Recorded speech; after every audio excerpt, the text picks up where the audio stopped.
అమరవీరుల రక్షణ సంఘ విద్రోహ కార్యకలాపాలు అరికట్టడంలో విధి నిర్వహణలో ప్రాణాలు అర్పించిన పోలీసుల త్యాగాలు మరవలేనివని వరంగల్ పోలీస్ కమిషనర్ సన్ప్రీత్ సింగ్ అన్నారు.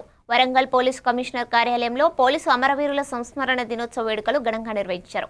ఈ కార్యక్రమానికి వరంగల్ పోలీస్ కమిషనర్తో పాటు హన్మకొండ వరంగల్ జిల్లాల కలెక్టర్లు, Warangal municipal commissioner, NPDCL CMD, Warangal పశ్చిమ MLA Nayini Rajender Reddy, Wardhannapet MLA KR Nagaraju తదితరులు హాజరయ్యారు. ఈ సందర్భంగా కమిషనర్ సన్ప్రీత్ సింగ్ మాట్లాడుతూ ఉగ్రవాదులు అసాంఘిక శక్తులతో పోరాడి విధి నిర్వహణలో ప్రాణాలు అర్పించిన పోలీస్ అమరవీరులకు స్మరించుకుంటున్నామని తెలిపారు.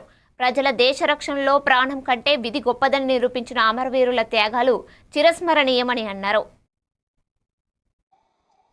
15,300 సముద్ర పటానికి పైన ఉన్న ప్లేస్ హాట్ స్ప్రింగ్స్ అని మన భారతదేశంలో లదాఖ్ యూనియన్ టెరిటరీలో ఉంది. సో అక్కడ 10 మంది మన పోలీస్ జవాన్లు, పోలీస్ ఆఫీసర్స్ వాళ్ళు ఉన్నారు, వేరే వేరే ర్యాంక్స్ వాళ్ళు. సో వాళ్ళు చైనీస్ ట్రూప్స్ తోటి అక్కడ అన్ఈక్వల్గా పోటీలోని హెవీలీ ఆర్మ్డ్ చైనీస్ ఎవరితో బలగాలు ఉన్నాయో వాళ్ళ చేతుల మీద వాళ్ళు మరణించడం జరిగింది. సో వాళ్ళ బలిదానంని గుర్తించడానికి ఇది ప్రతి సంవత్సరం ఇది ఈ 21 అక్టోబర్ నాడున మనం అందరూ కూడా గ్యాదర్ అయి ఉంటాము, వాళ్ళకి శ్రద్ధాంజలి అర్పిస్తాము.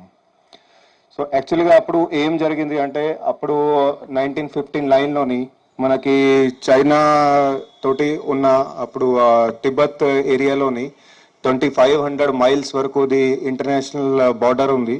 సో అది గార్డింగ్కి అప్పుడు ఇండియన్ బార్డర్ టాస్క్ ఫోర్స్ అని అప్పుడు ఫోర్స్ ఉండే, అది ఇంటెలిజెన్స్ బ్యూరో కింద అది పనిచేస్తుండే.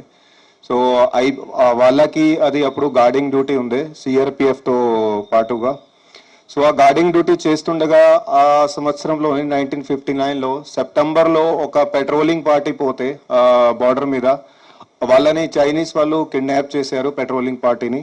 తర్వాత ఒక నెల తర్వాత అక్టోబర్ నెలలో వాళ్ళకి రిటర్న్ చేశారు. సో ఇది పరిస్థితి ఇట్లా ఉండగా